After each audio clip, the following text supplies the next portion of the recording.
하나님 말씀 신약성경 누가복음에 있는 말씀입니다. 누가복음 23장에 있는 말씀 봉독합니다.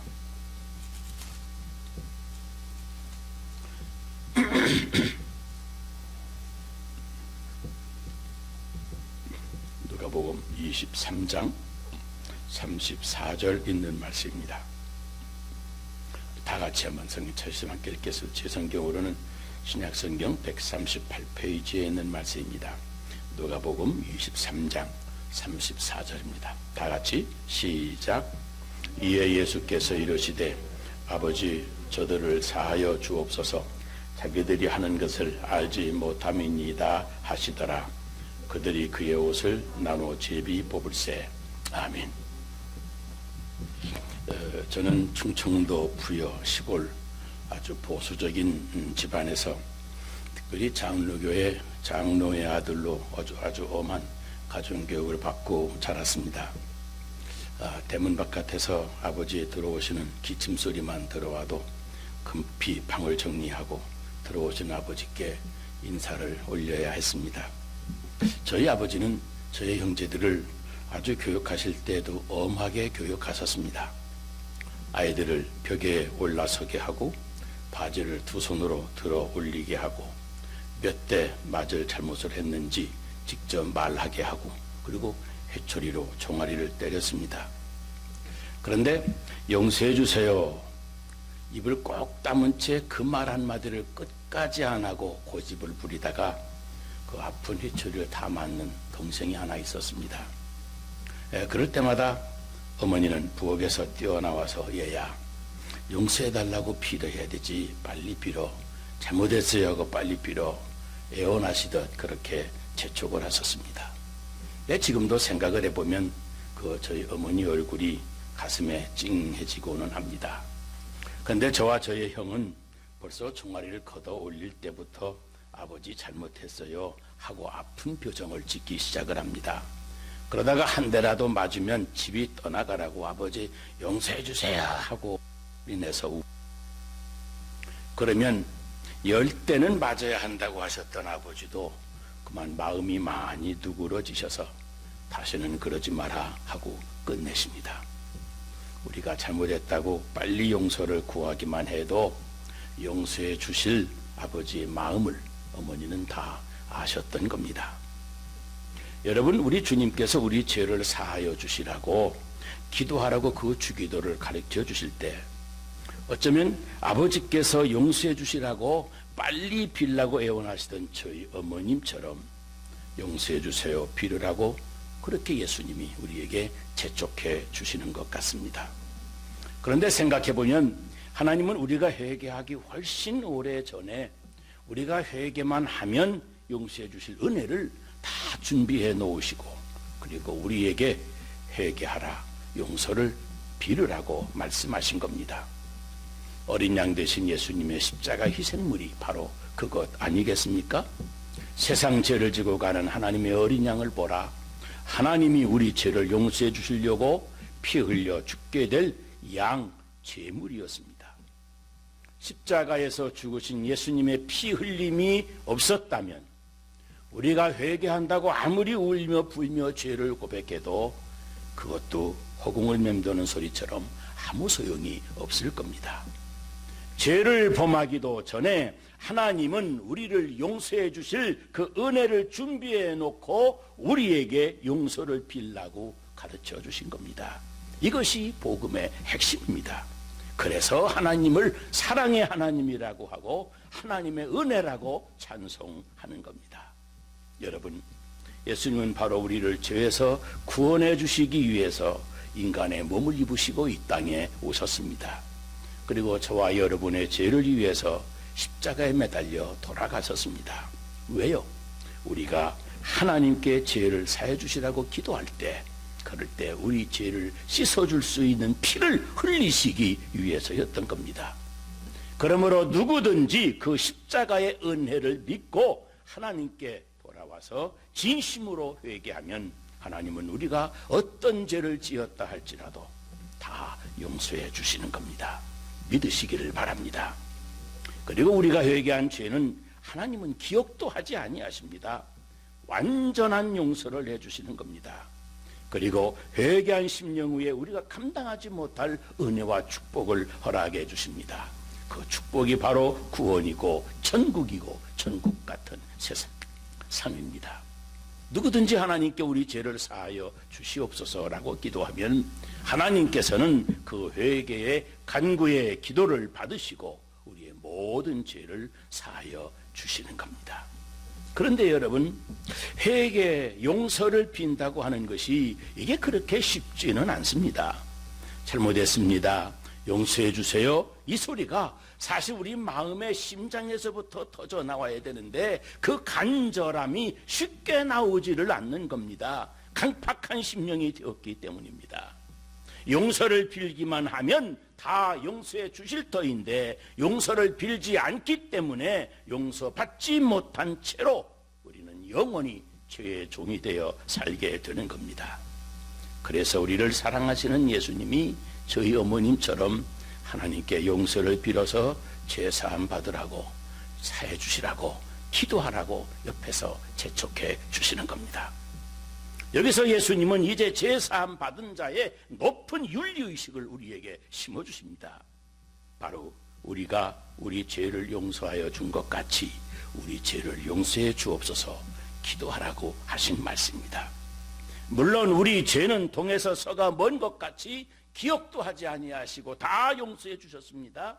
구체적으로 기억도 하지 않으신다고 말씀하셨습니다. 그러므로 이제 남은 것은 우리가 우리의 죄를 용서해 주는 일입니다. 사실 우리는 용서받기는 좋아하면서도 용서해 주는 일에는 인색하기가 그지없습니다. 보세요. 제자 중에 수제자라고 했던 베드로가 예수님께 달려와 질문합니다. 형제가 범죄할 때 몇 번까지 용서해 줘야 됩니까? 7번 정도 하면 되겠습니까? 사실 베드로는 7번까지 용서라고 한다면 그게 인간으로 최대한 용서하는 것이라고 알고 있었던 겁니다. 그런데 예수님은 70번씩 7번까지 용서하라고 대답하셨습니다. 인간은 겨우 몇 번 용서해 주고서는 생색을 냅니다만은 예수님의 용서에는 어떤 제한도 조건도 없다고 하는 것을 보여줍니다. 요한복음 8장에 보면 용서가 무엇인지를 실제적으로 보여주셨습니다. 간음의 현장에서 잡혀온 여인을 유대율법으로는 돌로 쳐 죽이라 그랬는데 당신은 어떻게 하시겠습니까? 하고 예수님께 데려온 겁니다. 인간의 잔인성으로 또 예수님을 함정에 빠뜨리려고 하는 음모가 거기 숨어 있었습니다. 잔인성이라 하면 돌로 맞아 죽는 여자의 처절함을 즐기려고 하는 것이고, 여기 함정이라고 하면 예수님의 답변이 어느 쪽이든 계획된 함정으로 연결되기 때문에 그런 겁니다. 그런데 예수님은 이 두 함정을 아주 지혜롭게 피하시고 참 용서의 의미를 일깨워 주십니다. 보세요. 예수님은 흥분한 군중들을 잠재우시기 위해서 잠시 허리를 굽혀 땅에 무언가 글씨를 쓰시더니 일어나시면서 너희 중에 죄 없는 자가 먼저 돌로 치라 그러셨습니다. 살기등등했던 군중들, 자기들도 죄가 있음을 깨닫고 양심이 찔려서 더 이상 그 여인을 비난하지도 정죄하지도 못하고 하나씩 둘씩 슬그머니 돌을 내려놓고 돌아갔습니다. 남은 사람은 예수님과 그 여인뿐이었습니다. 그때 예수님이 말씀하십니다. 너를 정죄하려던 자가 어디 갔느냐? 주여 아무도 없나이다. 나도 너를 정죄하지 아니하노니 가서 다시는 범죄하지 말라. 나도 너를 정죄하지 아니하노니 가서 다시는 죄를 범하지 말라. 예수님이 사람을 용서해 주시는 장면을 가만히 보면 이 죄인이라고 몰아세우지도 않고 뭐 구차한 조건을 내세우지도 않고 아주 깔끔하게 용서해 주셨습니다. 여러분 멋지지 않습니까? 십자가에서 임종하시던 모습도 그렇습니다. 십자가에서 저들의 죄를 용서하여 주옵소서. 오늘 본문 말씀하신 것처럼 저들이 하는 것을 알지 못하나이다 그러셨습니다. 그게 전부입니다. 마지막 십자가의 고통을 당하시면서도 용서를 구하는 자에게 책망 한마디 하지 아니하시고 그대로 용서해 주셨습니다. 깔끔하게 용서해 주신 것 아닙니까? 그런데 여러분, 어떻게 사람이 그렇게 용서해 줄 수가 있겠습니까? 몇 가지 방법이 있습니다. 무엇보다도 먼저 우리는 사람이기 때문에 이해해 주어야만 됩니다. 우리 주님은 내가 나를 아는 것보다 나를 더 잘 아신다고 그럽니다. 다시 말하면 나를 가장 잘 이해하신다는 말씀입니다. 주님은 스스로 종의 형체로 자기 자신을 낮추셔서 우리들을 올려다 보셨기 때문에 하나님의 형상을 입은 하나님의 자녀로 존귀하게 우리를 바라보시고 그렇게 대해 주셨던 겁니다. 그래서 용서가 가능했습니다. 아시는 것처럼 영어에서 이해한다고 하는 말 understand라고 합니다. 상대방보다도 내가 아래에 선다고 하는 의미입니다. 그러므로 아직 내가 도무지 용서가 안 되고 있는 이유는 내가 여전히 그 자세로 그를 내려다보기 때문인 겁니다.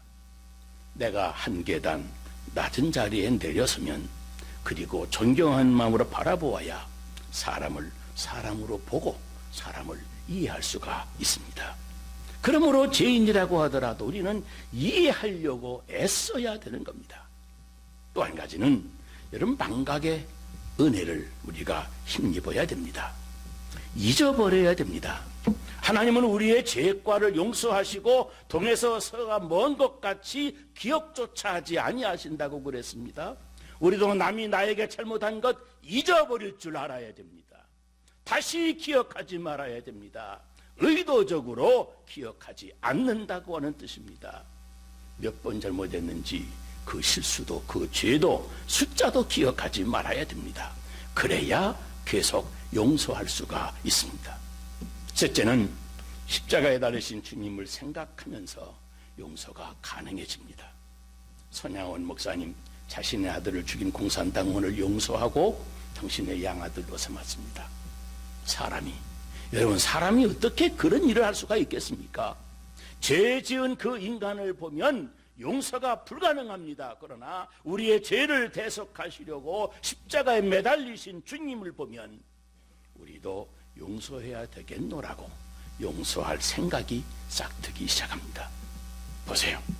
하나님 앞에 의인은 없습니다. 우리 모두가 다 죄사함이 필요한 죄인으로 태어났습니다.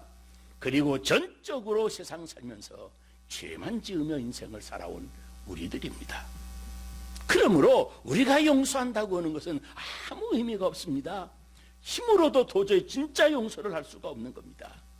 그러나 우리를 용서해 주시느라고 대신 십자가에 매달리신 주님을 생각하면, 그리고 그 주님이 너도 십자가 지는 심정으로 용서해 주어라 라고 말씀하신 것을 생각하면 우리도 이해하고 잊어버려 주고 그를 용납해 주어야 되겠다고 하는 아름다운 생각이 솟아나는 겁니다.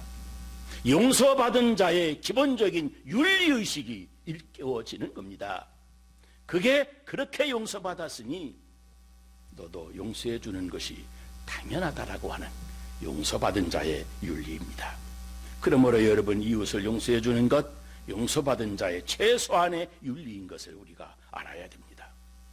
그러므로 우리가 우리에게 죄 지은 자들을 용서하여 준 것 같이 우리 죄를 용서하여 주옵시고, 이 기도를 정말 가책 없이 진심으로 드릴 수만 있다면 신앙생활 성공하는 겁니다. 그러나 이 기도를 진심으로 드릴 수 없다면 우리의 삶은 윤리적으로 실패하는 겁니다. 죄가 얼마나 무섭고 무거운 것인가를 아는 사람, 그 죄 때문에 부끄러워서 정말로 고심해 본 사람, 울어도 못하고 힘써도 해결 못할 이 죄의 문제를 듣고 밤잠 못 자고 설쳐 본 사람, 예수님이 십자가를 지심으로 흰눈같이 희게 깨끗하게 사하여 주셔서 이제 하나님의 깨끗한 귀한 그릇으로 쓰임받을 수 있게 되었다고 하는 사실을 깨달은 사람, 그리하여 진심으로 나의 나 된 것은 오직 하나님의 은혜이며, 그러므로 십자가 외에는 내가 자랑할 것이 없다고 고백할 수 있는 사람은 여러분, 그 위대한 용서를 베풀 수가 있습니다. 여러분, 사람이 사람을 이해하지 못해서 미워하며 산다고 하는 것, 사람이 사람을 끝까지 용서하지 못하고 산다고 하는 것이 얼마나 큰 불행인지 아십니까? 사실 사람을 이해하고 용서하며 살 수 있다고 하는 것이 정말 큰 축복입니다.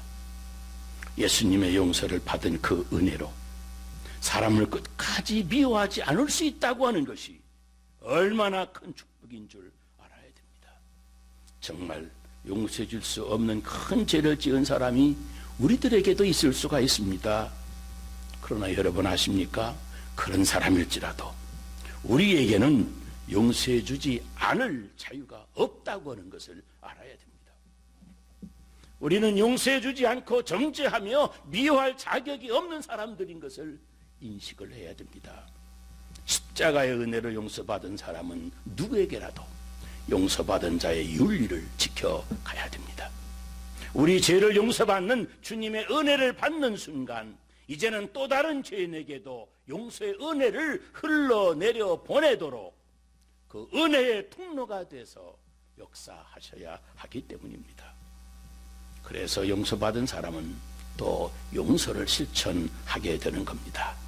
우리는 은혜의 통로입니다. 그런데 여러분, 통로에 막힌 것이 있으면 답답하고 불편합니다. 용서받지 못한 죄가 주님과 우리 사이에 끼어 있어도, 내가 용서하지 못한 사람의 죄의 찌꺼기가 내 안에 그대로 남아 있어도, 미움으로 남아있던, 분노로 남아있던 그것이 우리 마음의 평화를 빼앗아갑니다. 굳이 양심의 가책이란 말을 언급하지 않아도 우리가 지은 모든 죄는 이게 용서로 처리되기까지는 우리 마음의 평화를 해치는 요인이 되어지는 겁니다. 불안하고 불편하고 내 마음의 평화가 없습니다.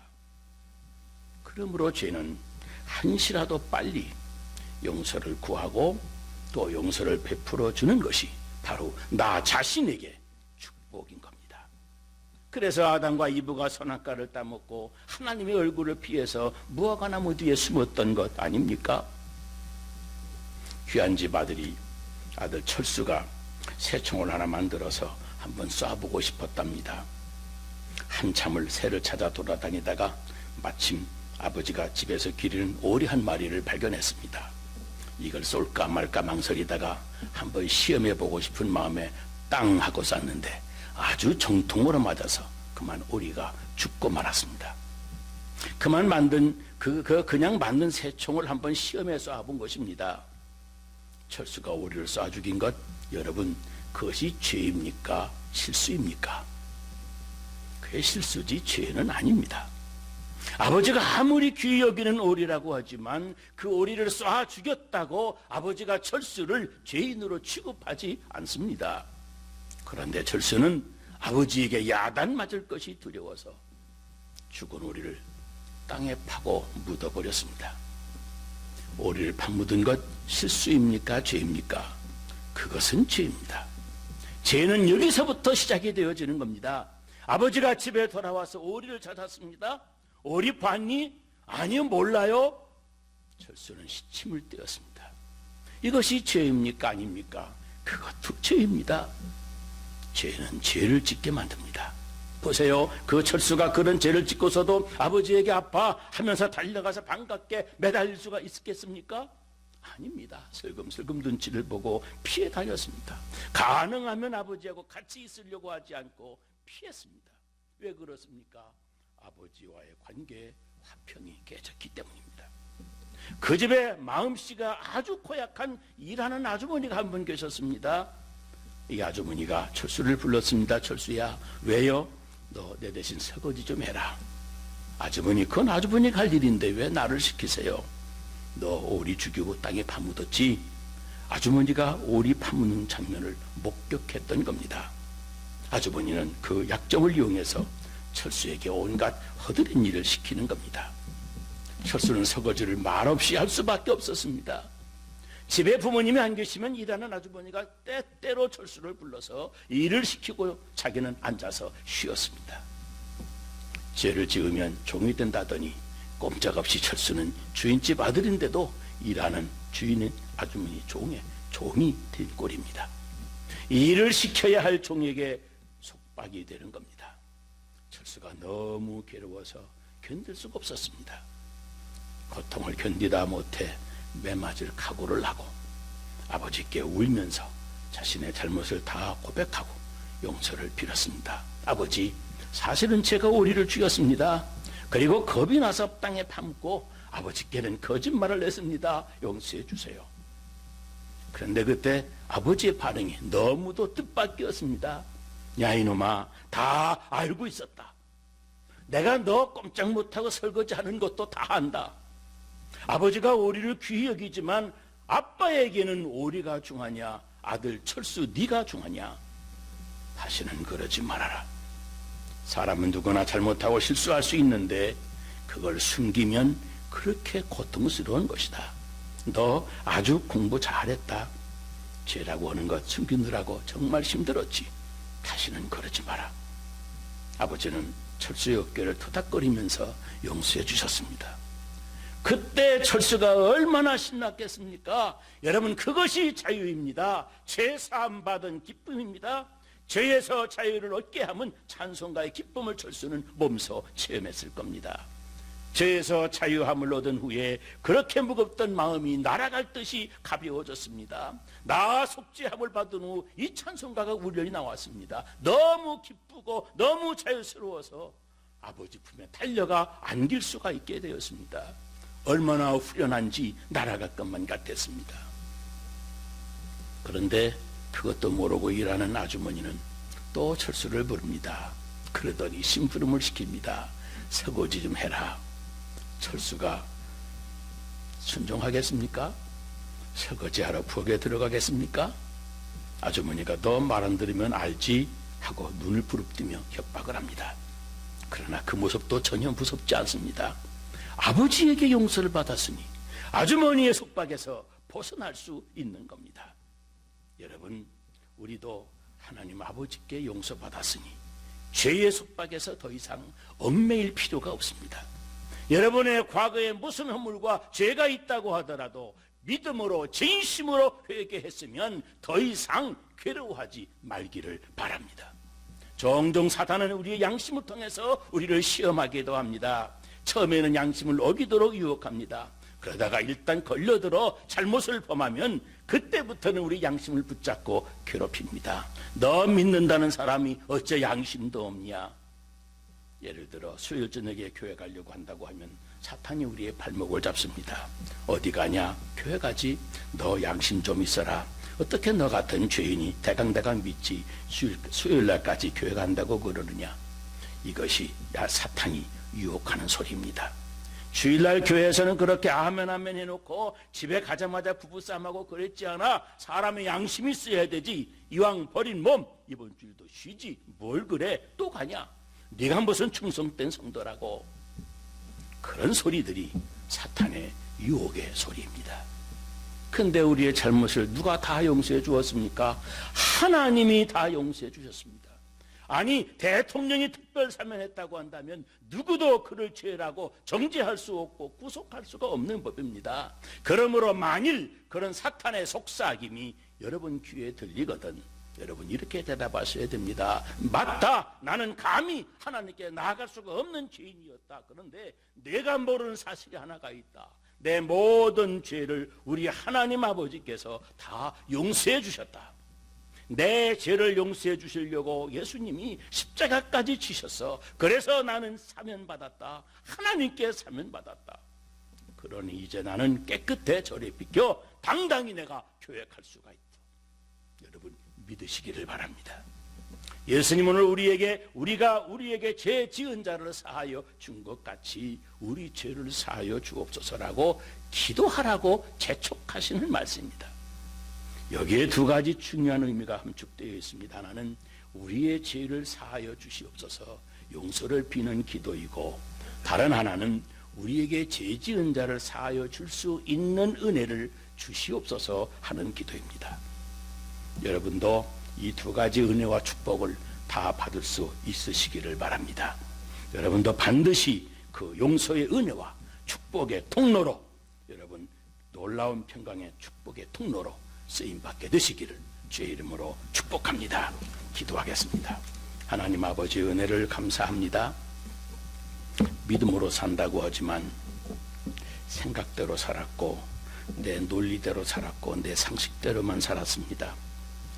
아버지 하나님, 세상을 살면서도 한 번밖에 살 수 없는 인생인데 엄청난 죄를 주 앞에 용서받았사오니 우리도 서로 용서할 수 있는 넓은 마음, 관용의 마음을 가지고 살게 해주셔서 하나님과 나 사이 막힌 것 없음같이 이웃과 나 사이에도 막힌 것이 없는 시원하게 뚫린 통로가 은혜와 축복의 통로가 되어 살게 해 주시옵소서.